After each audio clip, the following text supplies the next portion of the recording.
Hello students, welcome to from the basics YouTube channel. मैं हूं औरूप seat और आप लोग देख रहे हैं विव ऑप्टिक्स का सेशन, जहां पे आज हम लोग डिस्कस करेंगे कोहेरेंट सोर्स के बारे में। ठीक है कि कोहेरेंट सोर्स एक बहुत इंटरेस्टिंग एंड इम्पोर्टेंट भी है, क्योंकि जो इंटरफेरेंस टॉपिक है ना, इसके बाद दो टॉपिक है। मतलब हम हाइजेंस प्रिंसिपल की मदद से रिफ्लेक्शन एंड रिफ्रैक्शन का जो लॉज हैं उसको डिराइव किए थे, वेब प्रॉन्ट को समझे थे। इससे पहले का जो वीडियोस हैं उसमें उसका लिंक हम आई बटन पे एंड डिस्क्रिप्शन बॉक्स पे दे देंगे। तो आज हम लोग जो डिस्कस करेंगे कोहेरेंट सोर्स, ये बेसिकली यूज होगा इंटरफेरेंस जो टॉपिक है वेव ऑप्टिक्स के अंदर उसमें। तो इसको अगर अच्छे तरीके से समझ गए हो तो मान लो कि इंटरफेरेंस भी समझ जाओगे। ठीक है, तो कोहेरेंट सोर्स होता क्या है बेसिकली। तो कोहेरेंट सोर्स दो सोर्स होता है, जैसे सोर्सेस लिखा हुआ है ना, तो दो सोर्स कोहेरेंट तब होगा। दो सोर्स मतलब लाइट को हम वेव की तरह यहाँ पे ट्रीट किए हैं, है ना। तो अगर मान लो कि यहाँ पे एक वेव लेंथ हुआ, एक वेव हुआ, दूसरा वेव, तीसरा वेव, ऐसे करके टोटल कितना वेव में ड्रॉ कर किया, इसमें चार वेव ड्रॉ किया। सेम तरीके से अगर हम इसमें ड्रॉ करें तो इसमें मान लो एक वेव ड्रॉ किया, दो वेव, तीन वेव ड्रॉ किया इसमें। ठीक है, और तीनों का ही ये जो दो वेव ले रहा हूं, मान लो S1 एक सोर्स है, S2 एक सोर्स है, दो सोर्स हैं, अलग अलग सोर्स हैं दोनों। दोनों कोहेरेंट सोर्स दोनों को तब हम बोलेंगे जब उसका क्या होगा, फ्रीक्वेंसी सेम होगा। ठीक है, फ्रीक्वेंसी सेम रहेगा। अभी बोल सकते हो सर इसमें चार जो वेव लिए हैं, इसमें तीन जो वेव लिए हैं, उसका क्या मैटर है फिर। तो और एक इम्पॉर्टेंट चीज़ रहता है इसके लिए, मतलब कोहेरेंट नेचर का होने के लिए, वो क्या है ना, इसमें कांस्टेंट फेज डिफरेंस होता है। ठीक है, कांस्टेंट क्या होता है, कांस्टेंट फेज डिफरेंस होता है, फेज डिफरेंस। देखो इसको बहुत अच्छे तरीके से हम लोग समझेंगे, क्योंकि इसमें बहुत सारे स्टूडेंट्स का कन्फ्यूजन रहता है कि सर ये होता क्या है बेसिकली। फ्रीक्वेंसी तो हम समझ गए हैं कि फ्रीक्वेंसी मीन्स एक सेकेंड के अंदर जितना बार ऑसिलेट करेंगे या जितना वेव दिखाई देगा उसमें, उसको कहते हैं फ्रीक्वेंसी। ठीक है, लेकिन ये फेज डिफरेंस का मैटर क्या है, देखो फेज डिफरेंस को समझने के लिए फेजर डायग्राम को थोड़ा समझना जरूरी है इसमें। ठीक है, फेजर डायग्राम मतलब जैसे कोई भी वेव को, ये टॉपिक जो है ये ऑसिलेशन पे पढ़े हो ऑलरेडी फेजर डायग्राम को, और इसमें भी पढ़े हो ये LCR सर्किट जहाँ पे हम किए थे AC पे, ऑल्टरनेटिंग करंट पे। होता क्या है बेसिकली कि एक वेव जो है, एक वेव इज इक्विवेलेंट टू, मान लो ये एक वेव है, ये जो वेव है ना, ये wave is equivalent to a circular motion, है ना। तो ये ऑलरेडी तुम लोगों को पता है। जैसे यहाँ पे 0 डिग्री एंगल है, तो ये 0 हुआ, ये जहाँ से स्टार्ट हुआ वेव, मान लो यहाँ से स्टार्ट हुआ इस जगह से। ठीक है, फिर इस पॉइंट तक आया, मतलब 90 डिग्री का phase different, 90 degree phase angle हुआ। तो यहाँ से ये जो पिक पॉइंट तक गया वो 90 डिग्री हुआ। उसके बाद फिर इस पॉइंट तक आया, ये हुआ 180 डिग्री, मतलब पाई हो गया। तो इसको हम पाई से इंडिकेट करते हैं। फिर ऐसे करते हुए जो टोटल वेव आ जाता है वो 2 पाई हो जाता है। 2 पाई मतलब ये पूरा घूम के एकदम यहाँ पे आ जाता है है ना। तो 2 पाई मतलब 0 डिग्री और 2 पाई का लोकेशन सेम है।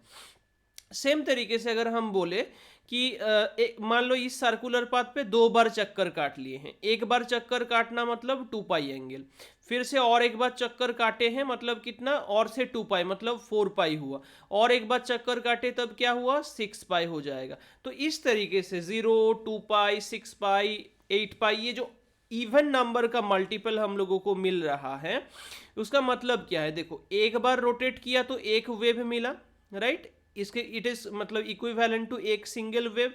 अगर 2 बार रोटेट किया तो क्या होगा, हम बोल सकते कि 2 वेव हुआ। 3 बार रोटेट किया तो क्या हुआ, 3 वेव हुआ। इसका मतलब कि एक जो वेब का लेंथ है, एक वेब का जो लेंथ है कितना है, लैम्डा, जिसको हम वेव लेंथ बोलते हैं। तो वेवलेंथ लैम्डा को हम कंसीडर कर सकते हैं in the form of phase, जिसको हम 2 पाई के साथ कंपेयर कर सकते हैं, क्योंकि एक टोटल वेव मतलब ही एक बार कंप्लीट रोटेशन करना, सर्कुलेशन करना। तो टोटल वेव का जितना लेंथ है it is comparable to 2 pi. I am not saying कि this two are equal, lambda और 2 पाई ऑब्वियसली इक्वल नहीं है, क्योंकि लैम्डा का यूनिट मतलब मीटर, सेंटीमीटर, नैनोमीटर, ये सब कुछ उसमें होगा, क्योंकि ये एक दूरी को इंडिकेट कर रहा है, distance, it is indicating distance. लेकिन 2 पाई रेडियन पे होगा, वो एंगल को इंडिकेट कर रहे, फेज एंगल।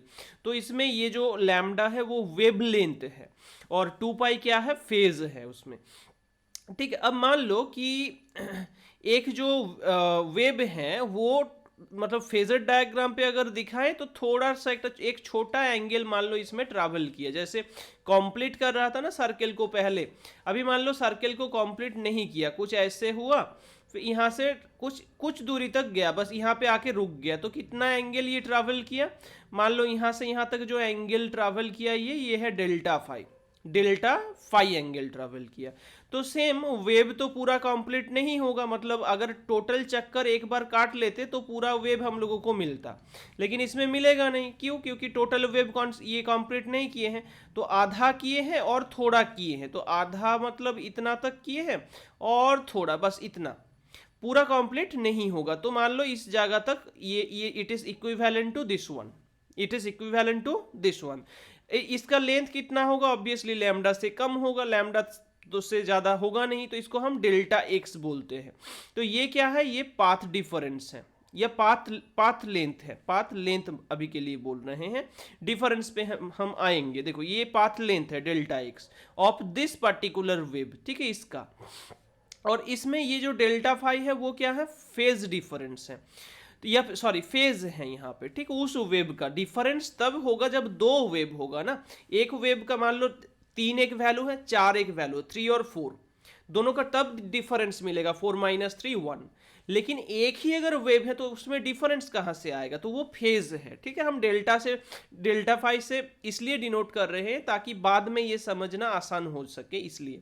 तो मान लेते हैं डेल्टा फाई ये ट्रैवल किया, ठीक है, डेल्टा फाई फेज है और डेल्टा एक्स पाथ लेंथ है, करेस्पॉन्डिंग पाथ लेंथ, तो ये दोनों इक्विवेलेंट है। मतलब जैसे हम लैम्डा करेस्पॉन्डिंग टू 2 पाई बोल रहे थे, सेम है यहाँ पे delta x corresponding to delta phi, ठीक है। और पहले क्या बोले थे, lambda is corresponding to 2 pi, तो दोनों का अगर हम डिफरेंस ले लेंगे, डिवाइड करेंगे दोनों का, मतलब दोनों को अगर रेशियो ले लेंगे तो ये इक्वल होना चाहिए, ये this two will be equal, obviously होगा ही, क्योंकि दोनों एक दूसरे के साथ अगर इक्विवेलेंट है तो जो कोई एक फैक्टर आएगा, कांस्टेंट आएगा, उसका रेशियो लोगे, कांस्टेंट कैंसिल आउट हो जाएगा, है ना। जैसे मान लो कांस्टेंट ले रहे हो, जैसे लैम्डा इक्विवेलेंट टू 2 पाई, तो लैम्डा इक्वल्स टू मान लो के इंटू 2 पाई, ठीक है। और इधर डेल्टा एक्स इक्विवेलेंट टू हमारा डेल्टा फाई था, तो मान लो के इंटू 2 डेल्टा फाई है। अभी रेशियो लोगे तो क्या होगा, के कैंसिल होके दोनों इक्वल हो जाएगा, है ना। तो delta x by lambda is equals to this value.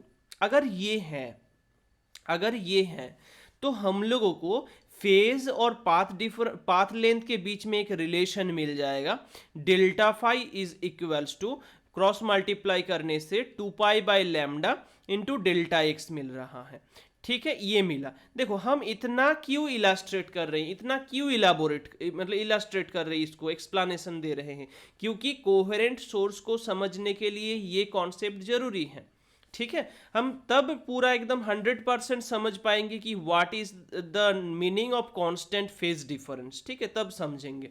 क्योंकि फेज का कॉन्सेप्ट जिसको पता नहीं है उसको तो मतलब आएगा नहीं फिर, ठीक है। तो इतना तक समझ लो कि हमारा जो रिलेशन मिला है वो ऐसे भी लिख सकते हो, delta x by lambda is equals to delta phi by 2 pi, ठीक है, ये हुआ।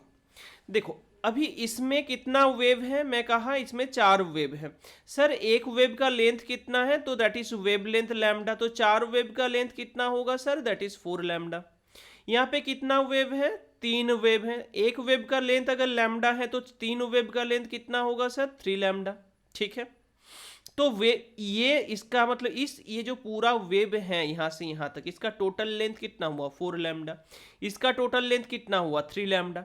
तो इनके बीच में डिफरेंस कितना है, 4 lambda minus 3 lambda, that is lambda. तो लैम्डा का डिफरेंस है ये, कौन सा, ये क्या हुआ, किस चीज का डिफरेंस, फेज या path. This lambda is phase और पाथ, ऑब्वियसली पाथ, क्योंकि वहाँ पे फेज होगा तो रेडियन पे आएगा, पाई इन्वॉल्व होगा उसमें। इसमें तो लैम्डा है, lambda is wave length, it is involve with the unit metre, है ना। तो लैम्डा का यहाँ पे क्या हुआ, लैम्डा का यहाँ पे पाथ डिफरेंस हुआ। और मैं क्या कहा था कि लैम्डा इज इक्विवेलेंट टू 2 पाई, मतलब लैम्डा का अगर पाथ डिफरेंस है तो फेज डिफरेंस कितना होगा, 2 पाई का। ठीक है, देखो मैं यहाँ पे 2 पाई लैम्डा जो है ये समझाने के लिए बोल रहा हूँ, लेकिन ये जो फेज डिफरेंस है ये कुछ भी हो सकता है। ठीक है, मतलब मान लो ये वेव, इसमें 4 वेव हैं, ठीक है, और इसमें मान लो कि और एक बार गया तो इसमें, और इसमें टोटल कितना हुआ, पहले 3 लैम्डा था और एक लैम्डा बाई 2 हो गया, मतलब इसमें आ गया 3.5 लैम्डा, है ना, 3.5 लैम्डा हो गया, 3.5 लैम्डा हो गया।